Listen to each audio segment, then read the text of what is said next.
I am, of course, as ever today, joined by Laure Jackson from Jersey. Hello, Anne. Hello, it is so good to be with you. Love being here. It's good. We've done 80 odd sessions of these now, which is cool. It's I like know therapy for the soul.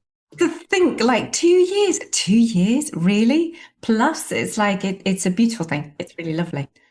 And I don't think we've ever got to the point of thinking, we've run out of stuff to say.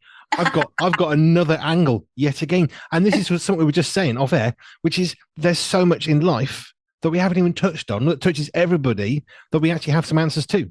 Yeah, yeah, totally. And that's why I absolutely love what I do. I was listening to something early this morning about your work being your passion, and I thought I couldn't so be in the right place. This is just what I love. It oozes out of me almost. It's like everything that I see, everything that I do, every way that I am, and every way that I hope other people to take on board or to consider is all about sensory processing and sensory health because the far-reaching it's like those ripples of influence go into physical, mental health, emotional health, spiritual health. It just covers it all. Yeah. So, yes, very glad to be here. Just a quick point of clarification. When I say we are helping, I mean, I'm asking Anne questions who actually knows what she's talking about to help you via what I'm doing, but I'm not the expert, just to be very clear. But I couldn't do what I do unless you ask me questions that actually draw out stuff from me. And then it's just like, oh, yeah, it's much easier for me to deliver that way because that's not my forte otherwise. So, yes. Exactly. You see, working together is always good. As Bob the Builder would say, working together to get the job done. Right. We have a question. Um, this was actually from the Bearded Show, the Bearded Blokes, which is me and Stephen D. Because Stephen started talking about listening to music and getting goosebumps because we discovered a story that said 55% of people, while they're listening to music, can get goosebumps. And Stephen's question, really, really simple, is why? Wow. Wow, that was phenomenal. I was goosebumping on Sunday, but that's because my son sent me something through on WhatsApp from him being out in the States. But it was somebody preaching, somebody talking, and what he was saying just struck such a chord that my arms. It always happens in my arms. It doesn't happen anywhere else. It'd be Hmm. interesting to see where anybody else goosebumps. Occasionally on the neck. Yeah, music gets me in the neck actually more than anything. Like, as in, makes me like you get the tingles in the back of your neck. Um, but normal goosebumps. It's yeah, it's the front of the arms. There has to be. Obviously, it's so difficult scientifically to pull this one apart, but between the spiritual and the fact that we have a spirit being, we have the spirit man, and we have the Holy Spirit within us that will manifest, for want of a better word, will show himself as affirmations at times by using the touch system. But obviously, goosebumps happen to people who are not filled with the Holy Spirit. But it's that there is that human spirit, and God has created music in a way to connect with people. And obviously, I have no idea. I have not looked into it in any shape or form, but I do know, yeah, that it happens. And there is something within our physicality that connects to music in a way that, yeah, it transcends. It goes beyond our frontal lobe cognitive thinking, which is in the front of our brain, and connects to our body because we are designed, our whole bodies are designed to appreciate the world and interact with the world. And music affects, goes into all aspects of us. Yes, it goes into our ears, but it also does go into our skin. And there's maybe one aspect of it that, say, those lower frequencies activate, they physically do activate the tactile receptors in the skin. We know that much. If you've been at a rock concert or if you've got a teenage boy, he is likely to turn the bass up if he's in the car and he will, drive through and blast things out, or they've got it full on volume in their rooms because it just helps them feel their own bodies when maybe they are under responsive in their tactile systems, or they are just growing through those teenage years and their bodies are growing quicker than their brain can keep up with them. So turning up the volume gives more vibration, which is picked up by the tactile system. And certainly those bass notes, or the bass area, those bass frequencies hit the body in a different way. I don't know how they would cause goosebumps. I think there's something extra happening there, but certainly the tactile system, that the touch system picks up vibration massively. I've got two thoughts on this one. One of Hmm. which is if you are listening to music, and you've got speakers in front of you, so anybody else in the room can hear it with you. That's what I'm trying to refer to. In that context, your body isn't just hearing music; it's feeling music in a very, very unique way. Because, of course, as I said, lower frequencies they register differently. And I was at a big church, and when the bass comes in, I can feel it in my stomach for two reasons. One, I can actually feel it in my stomach because the sound waves from the speakers are moving in such a way that my stomach is interacting with it. And I can always feel bass sort of top of my stomach. I can feel it there. Yeah. And this is the other part. If you're listening with earphones, I've got headphones in at the moment. If I started to listen to music now so that nobody else could hear it, I'm fascinated how much of an impact that would have because we can actually not just hear music but feel it. I know we were living next to a whole family of they were all deaf in different contexts and severities, but they would be able to move to music by feeling the frequencies of the bass through the floorboards. And if you're standing there, you can actually feel it, start to tune into it. You realize you can. So that just gets me thinking: is there a difference between hearing plus seeing music? Sorry, hearing plus feeling, as opposed to just hearing, but of course it's not just hearing because it's going to vibrate, which is again your it doesn't matter whether it's audible to others or not, you are hearing and feeling music just in slightly different ways. Yeah, yeah, yeah. And so I have an auditory training program as part of the therapeutic package that I offer people. And there are two options. So the first option where you need the full in, like over ear, because we want sound to be picked up in the way that our ears are designed in a most weird and wonderful way, but for good reason, with how they pick up sound and how they can help us to pinpoint where sound comes from and stuff. But we have music that is specially modulated, specially designed and programmed computer-wise so that it helps the hearing system hit every single frequency that we hear as humans from 0 to 20,000 hertz. And that training program goes through the ears. Now, if you can afford more, I will always recommend bone conduction headphones because they have a little thing on the top of the headphones that goes down through the top of your head. And it's the vibrations that go through the cavities of your brain and of your head to impact the brain in a way that doesn't need to use the ears. So there are times that we, depending on who's listening to it and what's going on and what they need, therapeutically we can change those headphones to be pure bone conduction, which means they don't hear anything through their ears, or we have a combination of some of the music going through their head and some of it going through their ears, and we tweak those balances. And it's really settling, really organizing. It helps desensitize some individuals when they're particularly overreactive to certain sounds. There are lots of people, lots of neurodiverse people, or lots of typical people with just an issue in their auditory processing, where they're really hypersensitive to certain sounds, to certain frequencies. They can hear things next door. They can hear somebody whispering, but they can't hear like next door, but they can't hear something that's going on in that room. That they're particularly attuned to certain things, and auditory stuff can feel really painful for people. So I love the bone conduction aspect of our of our processing of our. I'm not quite sure if I can call it auditory processing, but our processing of music and our processing of vibration, which of course is what sound is effectively. Two things you just reminded me of. The family, well, it was a group of students actually that lived next door. I think basically none of them could hear anything. That was kind of the general thing. And it was more severe beyond that, which it was a learning curve for me. But they had a doorbell installed with a light so that if there was someone at the door, you get the ding dong sound, but also there's lights flashing in the house. Okay, we've got someone at the door because they can't hear it. Here's the thing. I had to go around one day and get their attention because the doorbell had been fitted on like extra loud, kind of, level of a space shuttle going off noise. And I had to say, please, can you turn it down? Well, we didn't know it was making a noise. And I immediately got irritated thinking, well, I can hear it next door. Old Victorian house, really thick walls. I can hear your doorbell. Oh, we're so sorry. We didn't know it was making a noise. Yeah. They turned it off because it was pointless. It didn't need to have any noise for them. That was fascinating because it's a different set of problems to you, what you normally think. But here's the other one. I used to do a lot of trucking. I've had various earpieces for talking while driving. For Bluetooth, a little boom mic coming off. The very, very best one was my absolute first one, and it was utterly, utterly excellent. Everybody I spoke to said, it's like you're in the room next to me. It's amazing. And it's because it didn't have a microphone to pick up my voice. It only picked up through the resonance in the ear. And everybody said, it sounds exactly like you are in the room with us, having a proper conversation. There's never any background noise. We can't hear anything but you. It was not super expensive, by the way. It was just one of the cheapest ones I could afford at the time. Absolutely superb. Never seen one since. And everybody said the same. It's amazing. The clarity. I would never know you were in a car or a truck. Just sounds like you're sitting next to me in a room.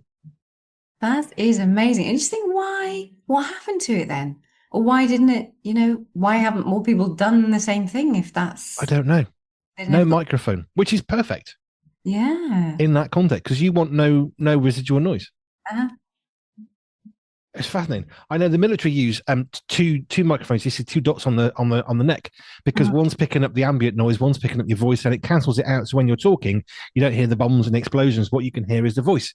Effectively, what I had in my ear going back 18 years probably was mm. exactly that. It was picking up the vibrations, which is the noise, which just goes to show that actually vibration is how we do hear. Yeah, yeah. And it's interesting going from when I started off when I was young, when I used to do stage work, where the microphones used to be, and then the earpieces, and then it's the little bulb that would hit, come down your head, and then I, left the stage kind of scene. And yeah, I think microphone that'd be fascinating to chat with people like the almost like the evolution of microphone design and just how it's growing, how it's changing. What more are we understanding about the way that we communicate? But that's definitely seems to be one that the closer we can actually get to the vibration rather than what is coming out through the air is seems to be the best for transmitting it the most clearly. Less interference. It's that simple. Right, right. So There you I was just interesting what you spurred my mind to think of. Now, we are doing sensory healthy things, stuff, situations, scenarios. Here's one. So last time we were looking at sensory healthy, was it waking up or sensory healthy marriage? I've forgotten now what we did, how we phrased it. I can't remember. But I thought sensory healthy social media. Oh, right. Let me explain. Mm, I spend a lot of time on social media because it's part of my job. It's what I do. I scan through all sorts of things and try and work out what's going on in the world in order to influence how we can better help in the world. That's a big part of what I do. mm, And I've noticed and this is all in the wake of the murder of Charlie Kirk in the US. I've seen on social media some real, almost like a pivot shift in how people are interacting with social media. I can't prove this. It's not like I've got evidence. It's a very obvious visible difference since he was murdered because people who I would expect to talk don't. People who I've never heard of are shouting, and it's become quite an unpleasant place to be. Now, I look at stuff that would be classed as left wing, I look at stuff that's classed right wing. I don't care about wings. I'm just in the middle. But I like to get a balanced view from all sorts of people because then you actually get a better story. mm, But I thought about social media specifically because two things. One, somewhere in America, they're actually discussing whether to make it illegal for under 18s to use social media, which is a fascinating concept, which as a dad, I go, oh, that's really cool. And then there's me also thinking, oh, that's freedom of speech. And I've got these kind of two parts of me thinking, oh, I don't know how I feel about that. It's making me think. I don't have a conclusion. There's the dad part, and then there's the other part. But it just got me thinking about how we use social media. And it comes down to this. I was reading somebody who said, I read this by this person. This is what I thought. And then I saw the whole thing because I just saw little tiny sound bites. And I therefore concluded X, Y, and Z. Now I've actually watched the whole thing. It's transformed who I am. And the thing with social media is where the sensory health comes in is social media can enrage us. We've seen the phrase keyboard warrior, and you can kind of imagine someone in their room tapping away, usually in capital letters, to shout at you. I ignore those, and it's quite violent in a sense, and yet it's not.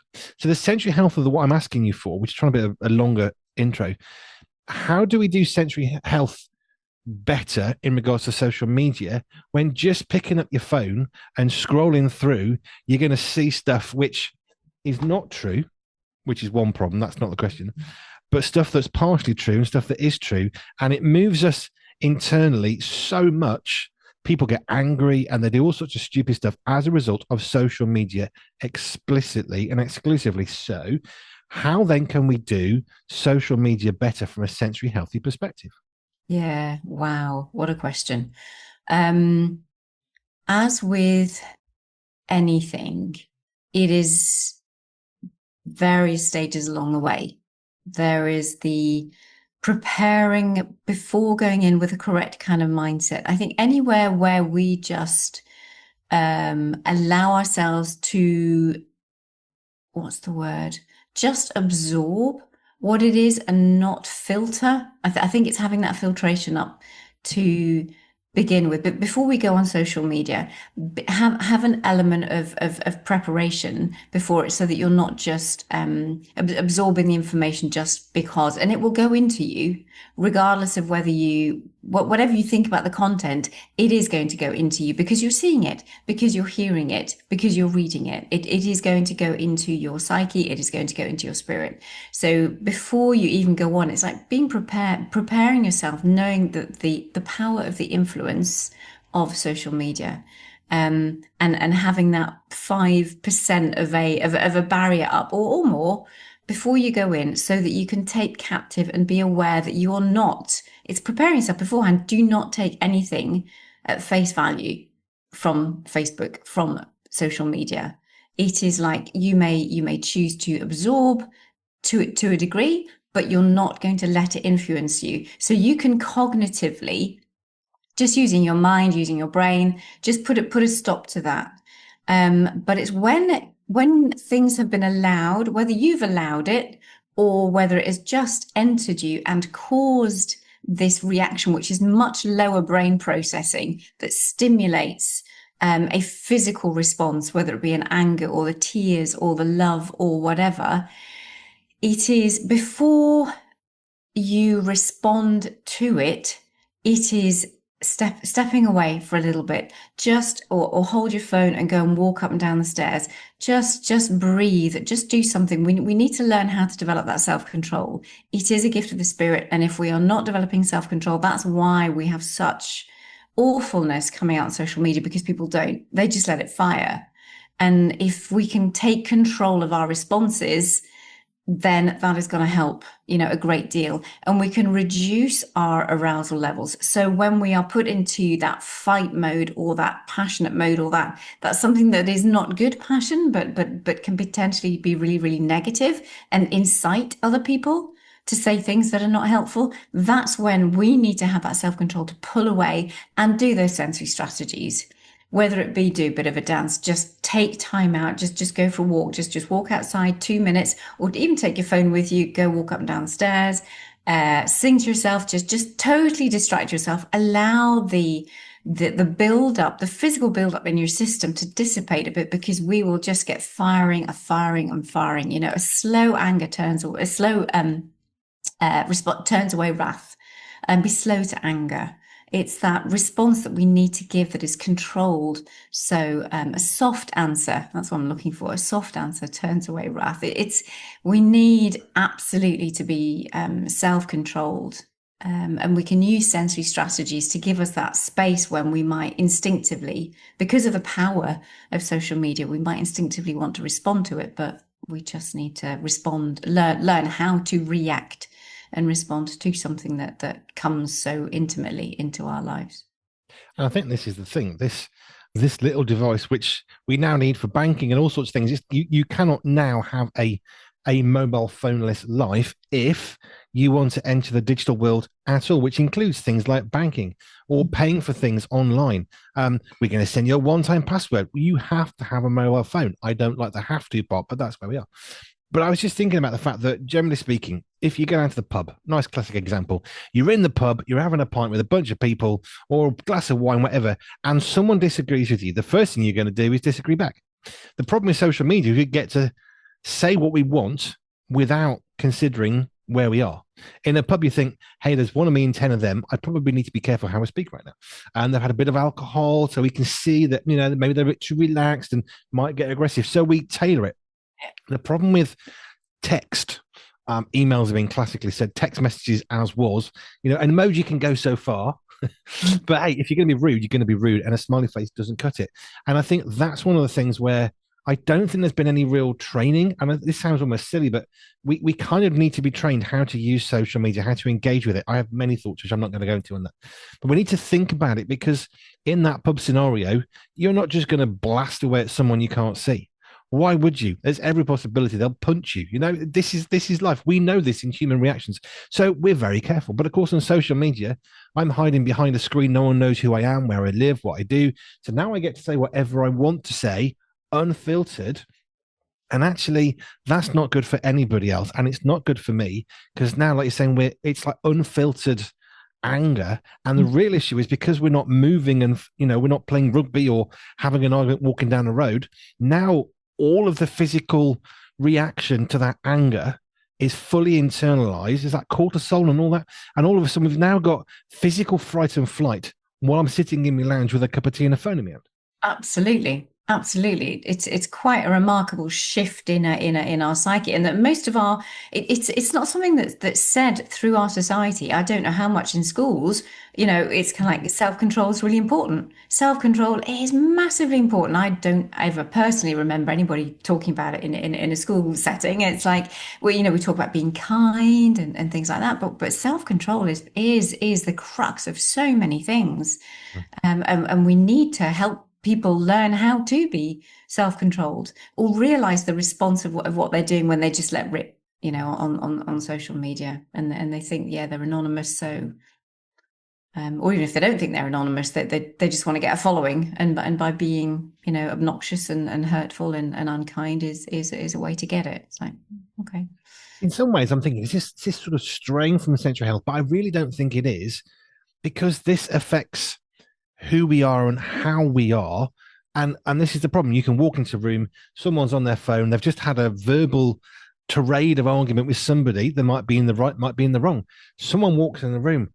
Oh, I just noticed you left the fridge door open. And the only response is going to be explosion because no one had a clue that they've just had a big argument on a mobile phone because it so silences anger in a bizarre way, but by channeling it to one person like they're wearing earphones.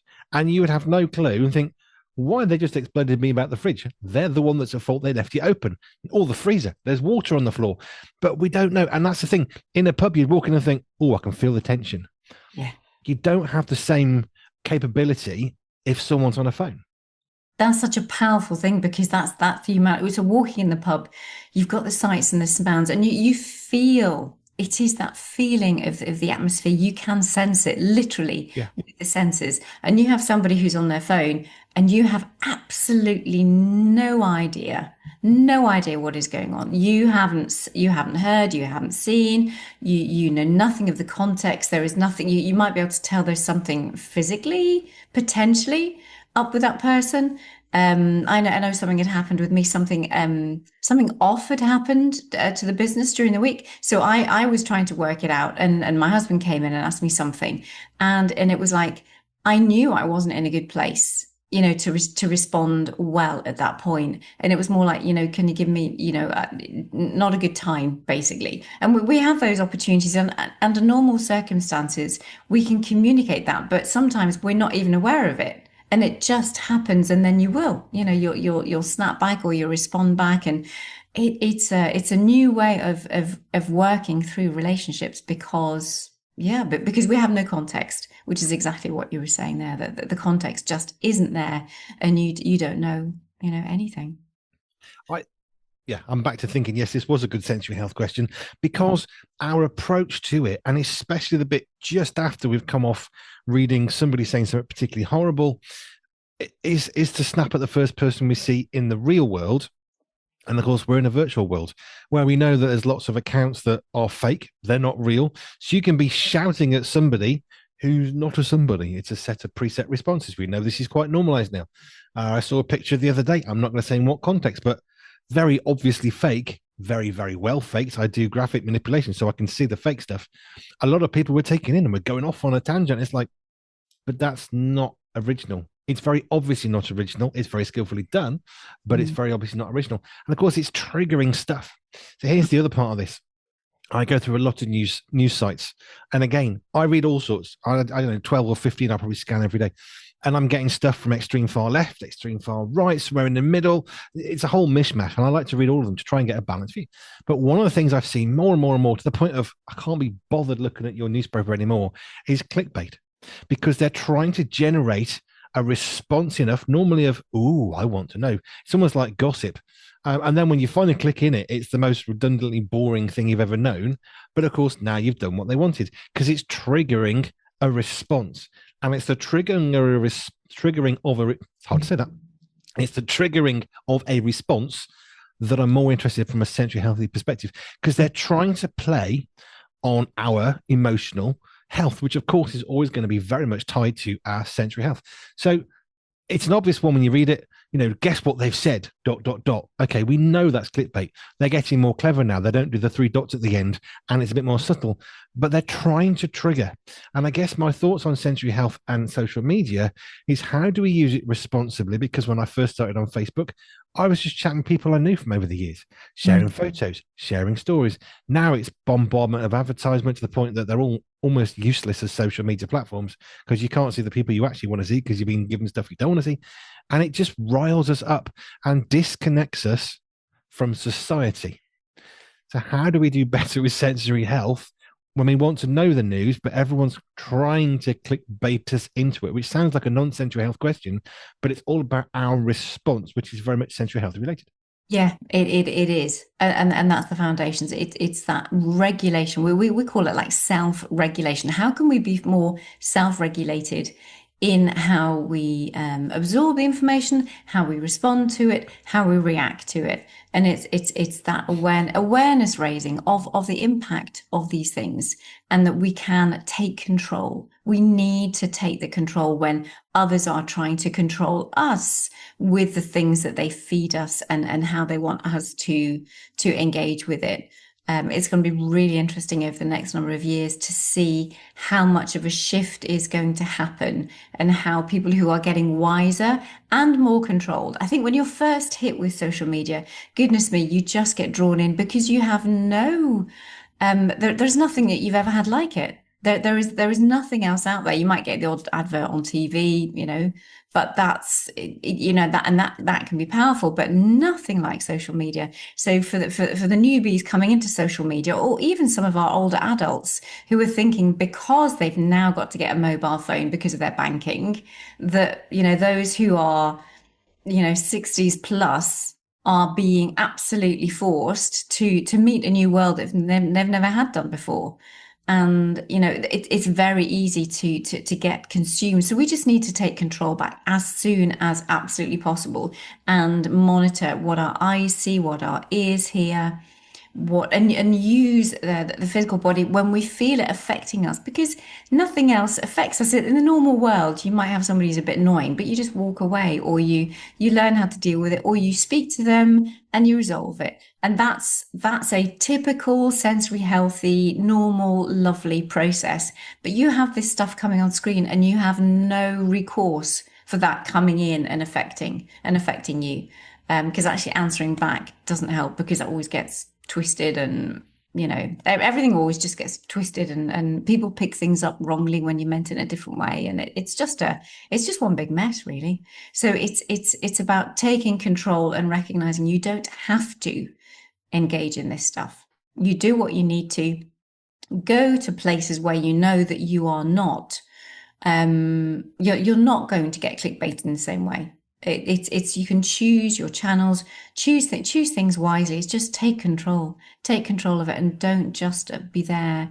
There is a word I'm looking for. It's not quite absorb, but it's about just being proactive. Every time you go into social media, do it with a set focus, with a proactive way of being, and actively don't scroll. Go and choose to do the gardening. Go and choose to do some cooking. Go and choose to visit a neighbor. Do something active, so that when you do use social media, it is absolutely with a focus, with a purpose. You've got your filter on, and you have your strategies that you're not going to, respond to something on social media. And maybe even just say that as a rule before you even go in for those 15 minutes a day, or whatever you choose to set for yourself. social media is one of those things that is around us. It's like websites. If you gave somebody a computer and said, go on this website, what's the website? If they're at that level, how do they know on that website what button to click? What does that mean? What's this? What's that? I remember when cookies came in from the EU, you've got to have a cookies banner. I remember having to put these stupid things in, which actually created more problems than they were trying to solve in the first place.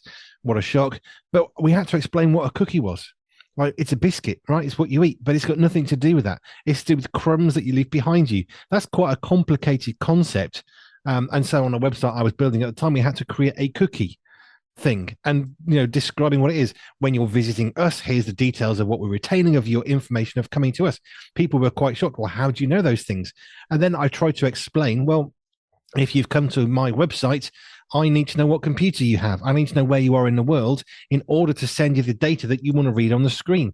So actually, there's an awful lot of two-way traffic going on, which you have no clue about, which really isn't that important. I don't think.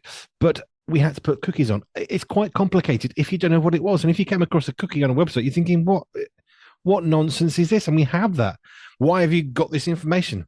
We've now got to tell you what people have been doing for the last 10 years. And now you're knowing what we've been doing, because if we didn't do that, you couldn't see anything. When you explain like advanced technological stuff that people don't get, copywriting photos, I don't want anyone to take this photo down. Once it's on a computer screen, they've now got a copy of your photo. Because if they didn't, it would be impossible for them to see your photo. Well, I want it not. Nobody should be able to download it. They just did. They have to be able to download it onto their computer, or the computer browser won't show it on the screen for them. And it's these things which are quite complicated, which don't really help and can bamboozle and confuse, when all you wanted to do was go on a website and order some shopping to come in a week's time. But that's all this other stuff, and it gets in the way. I've forgotten what I was going to say now completely. But anyway, I think social media is one of those things which is really good. But do you remember a conversation we had ages ago? And it was about how to have a healthy, was it a sensory healthy Christmas visit? I think when you're going to someone's house when they're really overboard on Christmas with noises and smells and people. And if you've got an overreactive child, that would be hell on earth. But it's family, right? So you've got to go. So then we looked at, how do you go to a place your child's going to react badly to, that you need to go to, and how do you get through that, navigate that? And that seems the most pertinent to using social media, because you haven't got to go and see your family member, you haven't got to use social media, but it's kind of family, right? So you probably need to go, and it's social media, so you probably do need to go. So I actually think they're quite synonymous one with another, oddly. And your advice with that was a lot about what you've said about preparation, about limiting time, walking away if you need to, being able to exit, and having a wind up and a kind of a calming down. So I'm talking more than usual, but it reminded me of that conversation we had. Yeah, yeah, that's quite remarkable. I have to ask you about your memory. Do you actually remember these things, or do you go back and listen? It's quite remarkable what you remember I about. have quite a good memory. Okay, okay. And I know I particularly have a particularly bad one, but just thinking, really? So we talked about it. I do remember the Christmas one, though. I do. Well, all the things that you said, absolutely. I mean, that's exactly what, My you know. brain should be studied. Yeah. I can see a brain surgeon. Where's the brain? What's going on? I don't know. I remember stuff in context very, very well. Like this conversation reminds me of that conversation, so I remember it quite vividly. Yeah, yeah, yeah, yeah. Yeah, no, it's good. But preparation, as you say, just we cannot just walk through life just being, and like the intentionality of everything that we think, everything that we do, but not in any oppressive way. It's just we can take control. It's funny that so many things we cannot have control over, but we can have control over our own lives and what we choose to bring into our senses, our sights, the things that we listen to, music, yeah, all of that stuff is we do have the control. So enjoy it. Don't there's no need to control anybody else. You just need to protect and take control and enjoy the sensory inputs that you bring into your own life experience. I have no recollection of anybody ever teaching me anything to do with self control, other than maybe a couple of times at Sunday school as a little boy. And self control gets trotted out as one of the fruit of the spirit, because you draw a tree and you draw the bits of the fruit of the spirit. That's probably the closest to self control training that I've had. And that's utterly useless in that context. Because self control is something we need in society. It's something we seem to have lost the ability to do, because I think social media has given us almost what we perceive to be the right to be whoever we want to be because we can be. Whereas in normal civilized society, going down to the pub, you said half the stuff you said on Facebook, they'd laugh you out the pub or make you buy the next round and you'd shut up. That's how it would be fixed. But of course, we don't have that bit on social media. Uh-huh. And because of how social media works, we know algorithms are out there. We know they are tailoring what you see to make you stay on their platform. So you don't go from Facebook to Instagram or Instagram to X or X to TikTok. They want to keep you on their platform. Well, of course they do. That's normal. The pub owner wants you to stay in the pubs. They're going to do the best with the tables and the chit. It's no different. And yet it is because it's not real. Mm. And I think that's key, especially in sensory health, because it's manipulating what we feel or how we react. And we need to be very aware of that. And it's very subtle and it's very easy to be drawn in to utter nonsense.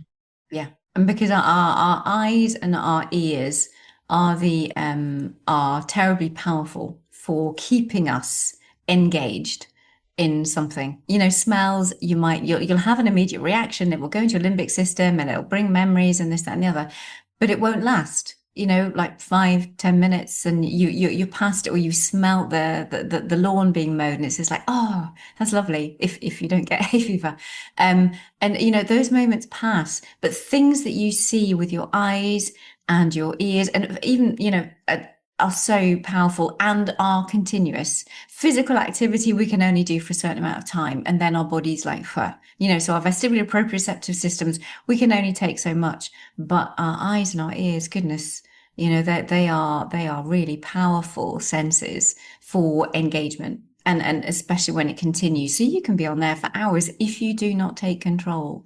And I don't know why we can't. It would be brilliant to bring up self-control as a thing, as a real priority in today's society in particular. And people, but I suppose folks don't know it's a fruit of the Holy Spirit, and why would they if we haven't told folks, or if we're not spreading the word, or if we don't talk about these things. But I know as a mum growing up, out of all the fruits of the Spirit, that was the biggest in the whole family, and one of the biggest things that we worked on. Yep. Other things came more easily, but self-control, that was like, right, okay, we really need to feed, have good soil for this, and feed this, and know how to nurture self-control, because it's really important in today's society. Thank you, Anne. I'll try and talk less next time, but you kind of got me off on a topic and I thought, oh, it's good, this. Yeah. No, it's good. Let's just keep chatting. If you want to connect with Anne Laure Jackson and to contact her, she's on Jersey, but she does a lot of work remotely. So wherever you're in the world, she can help. Anne Laure Jackson's best, easiest way of getting hold is through our website, pure247radio.org, pure247radio.org/ALJ. That will connect you to Anne Laure Jackson and more. Thank you, Anne. Thank you.